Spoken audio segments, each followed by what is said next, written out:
And we're going to go ahead and turn it over into the Finance Committee.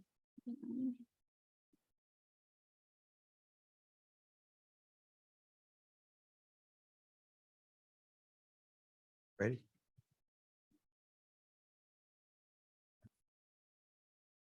So for Finance Committee, we have an action item number 5, the economic feasibility of bond issue for National Park College. It begins on page 5-1 of the agenda book.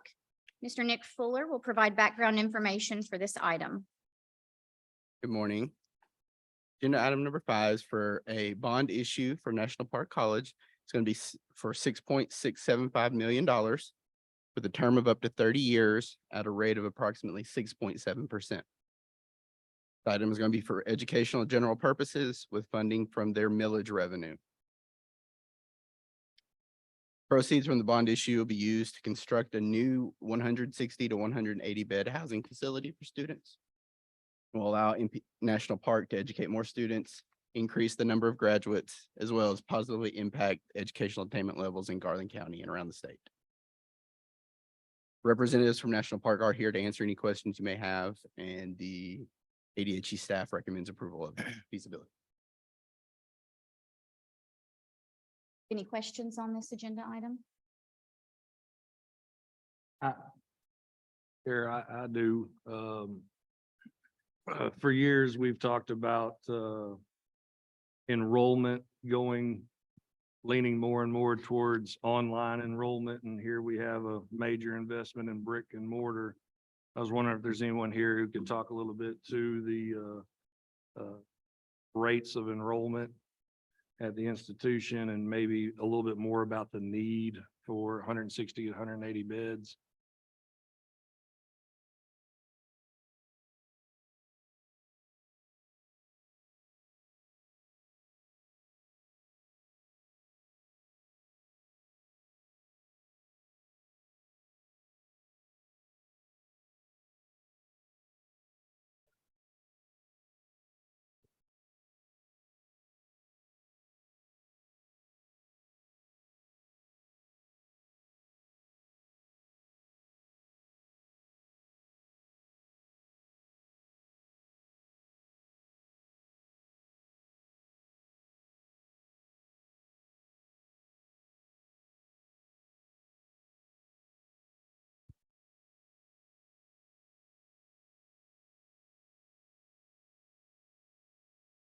Make sure I process those numbers right. You have.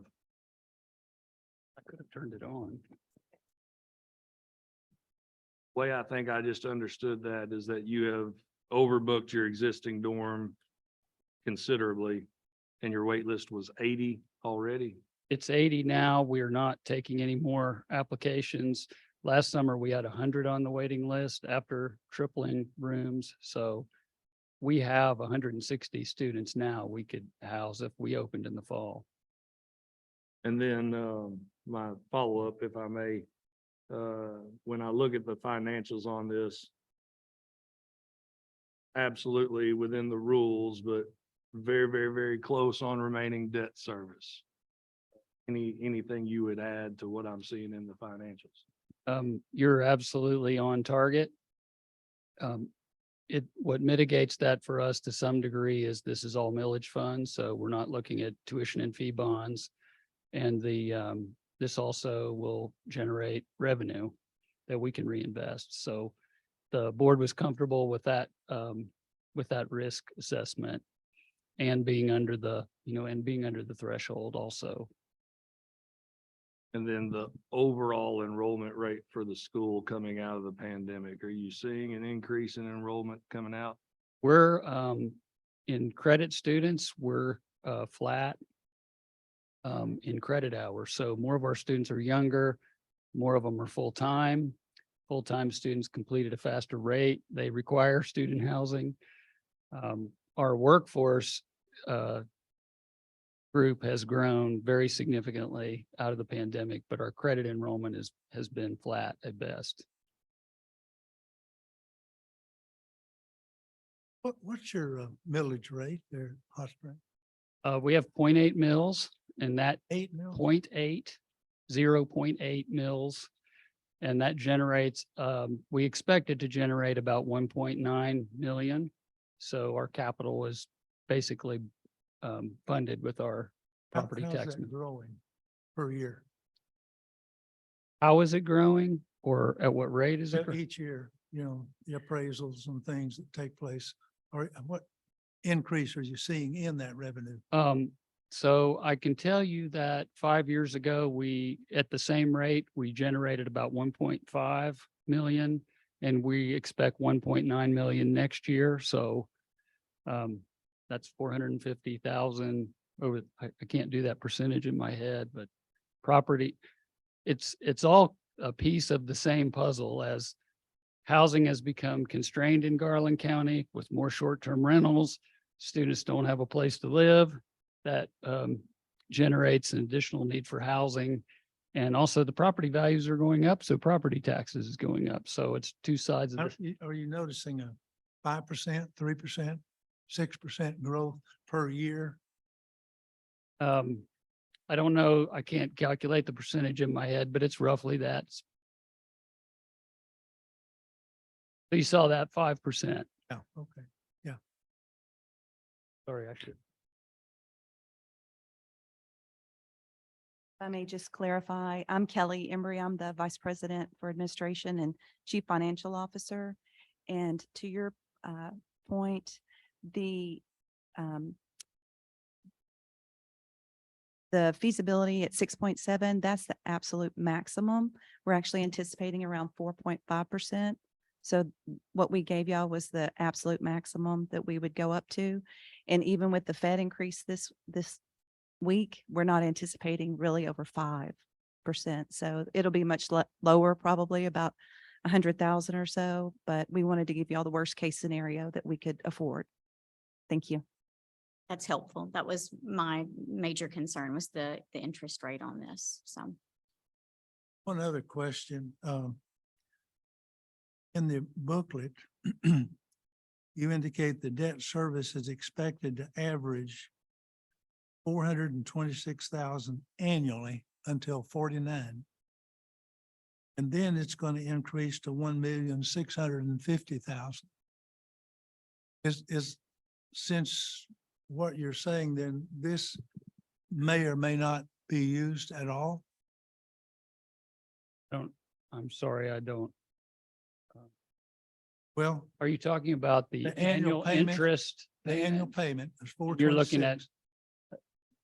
You're looking at the pro forma? Yeah.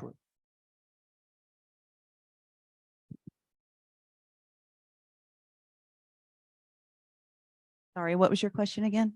Well, the average annual payment, 426,000 up until 2049.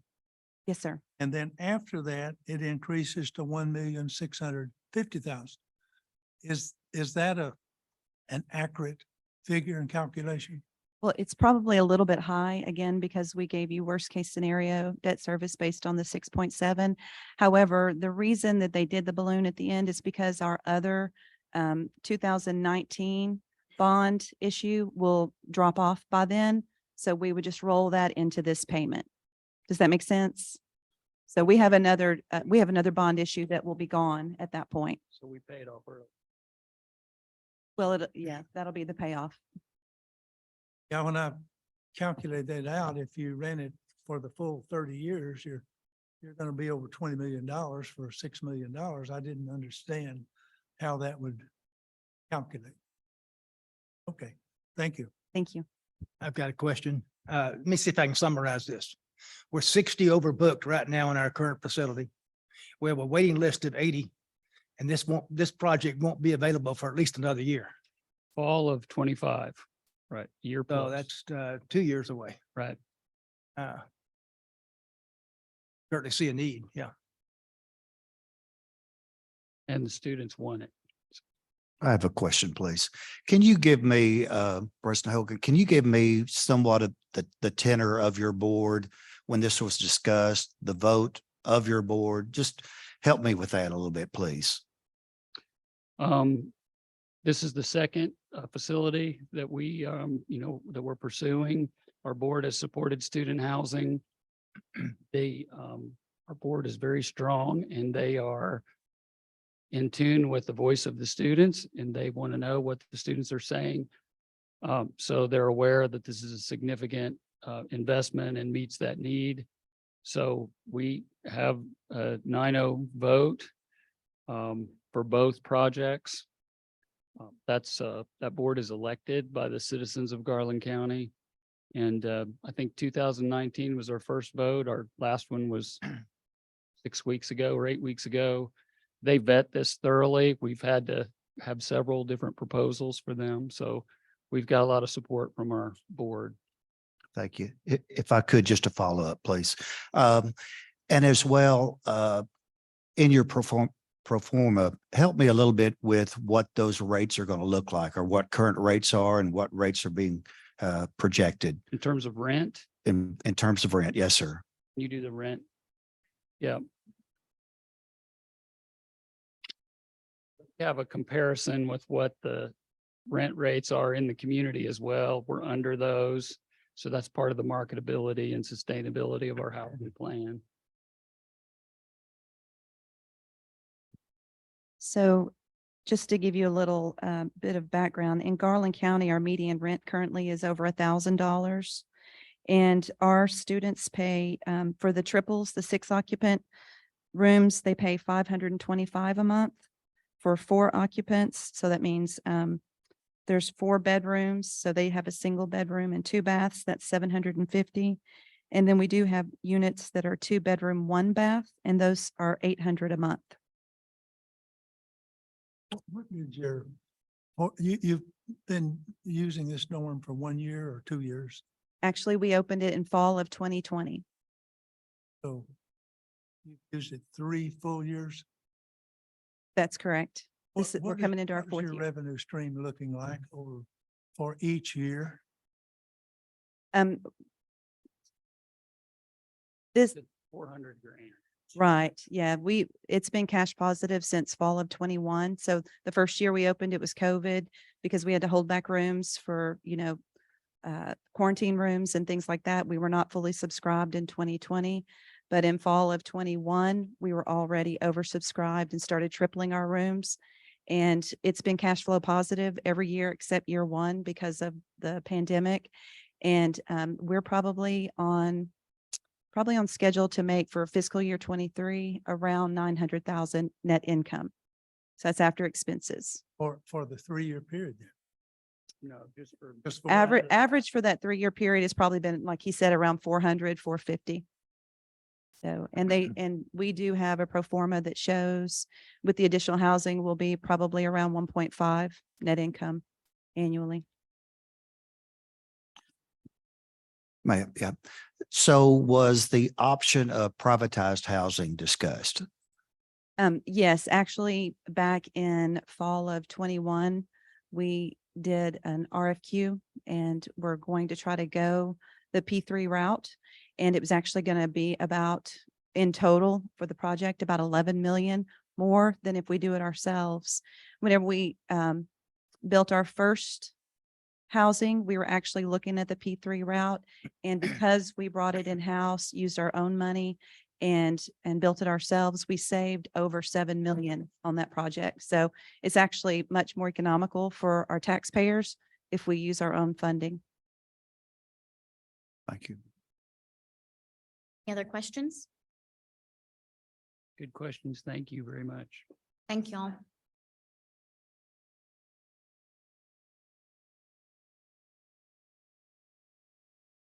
Without any questions, do I hear a motion to recommend to the full board approval of the economic feasibility of bond issue for National Park College? So moved. Do I have a second? Second.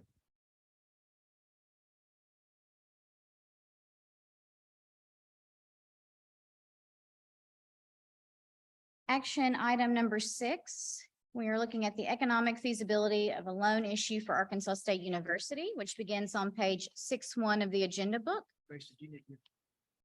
Oh, I thought we were recommending it. Oh, no, yeah. Well, do we need to go ahead and get a vote on that? I'm sorry. So back to item number 5, we have a motion from Al Brodell, a second from Kelly Erstein. Go ahead and call the vote. All in favor? Aye. Aye. Any Aye. opposed?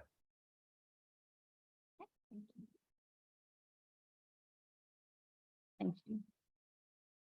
So action item number 6 is the economic feasibility of loan issue for Arkansas State University.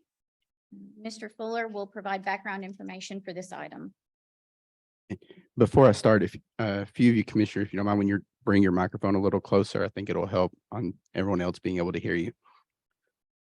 For item 6, this is going to be for a loan issue for Arkansas State University at Jonesboro. It's from the state's Sustainable Building Revolving Loan Fund for $2.9 million with a term of 10 years with an estimated rate of 0%. This will be for educational and general purposes and will be paid for from tuition and fee revenue. Proceeds will provide needed campus-wide energy improvements that include re-roofing and updating air handling systems of existing buildings. Representatives from the institution are here to answer any questions for you, and ADHE staff recommend approval of this feasibility. Any questions on this item?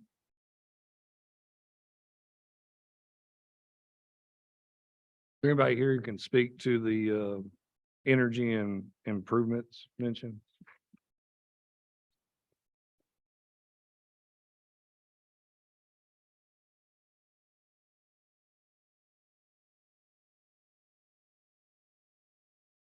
Also, tell us who your lender is. Amen. State. Todd Shields and Chancellor of Arkansas State University. In terms of the energy efficiency, we are just always trying to save money wherever we can and upgrading energy efficiencies. Chief Financial Officer here may have some additional comments on that, but I think that that was the general direction of where you're going. Absolutely. Is this mainly HVAC? Be primarily roofing projects, okay. which are necessary maintenance that we need to do anyway. Basically, it will enhance the energy efficiency.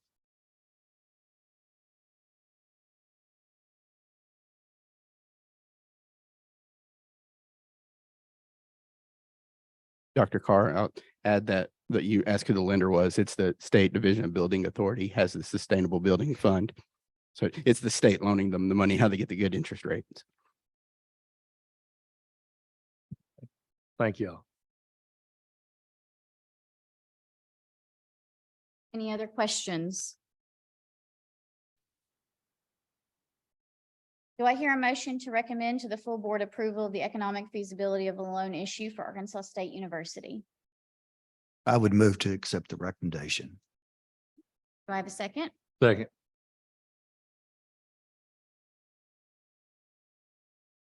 A motion and a second. All in favor? Aye. Aye. Any opposed? Thank you. And then last action item on our agenda for the Finance Committee is number 7. It's the certification of intercollegiate athletic budgets for the 23-24 year, which can be found on page 7-1 of the agenda book. Mr. Fuller will provide background for this item. Thank you. This is the report of the budgeted revenues for the year that started this July 1st, that will end on June 30th of 2024. You will see at our next meeting, the report of the actual expenditures and revenue from the past year for 23 in October. So for 23-24, this first slide shows you the athletic fees that each institution charges to their students. I believe there were 4 that increased their fee. You see there are 2 in ASU Three Rivers and Northwest Community College that began instituting an athletic fee that did not have one in the prior year. The next few slides are going to break down the chart that you have in your board book on the different revenues and budgeted expenditures. I've kind of broken them down into sections so that it's not one big slide of numbers. First one shows the 4-year institutions generated revenues. The second slide shows the rest of the 4-year on the additional transfers and athletic income, and then the total budgeted expenditures. Notice that all the schools not list athletic fees. Yes, sir. There are some that do not charge a fee. What percent of E and G money can be transferred into athletics? Up to 2% of each institution. Yes, sir. Or there is a set number that DHE they can either do 2% of their budget or the number DHE sets, and that number increases by the CPI index each year. And we send that out to them before they start their planning process each year to let them know what that maximum is. So those schools that not have athletic fees are funding their athletics through transfer of E and G. Some may do both. They can transfer from E&G and charge an athletic fee. The law reads that if the funding does not sufficiently support the budgeted expenditures, that they have to charge a fee to make up the difference. So that's why some of the fees increase. But they can do both on the transfers as well as athletic fees.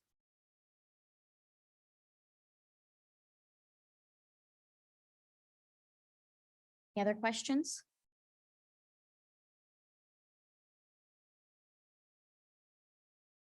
Thank you. Nick. It's- Do I hear a motion to recommend to the full board approval of the certification of intercollegiate athletic budgets for 2023 to 2024? So moved. Second. All in favor? Aye. Any opposed? Thank you.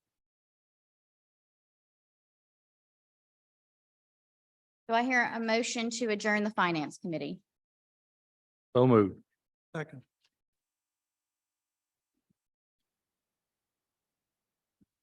Any opposed to this? The finance committee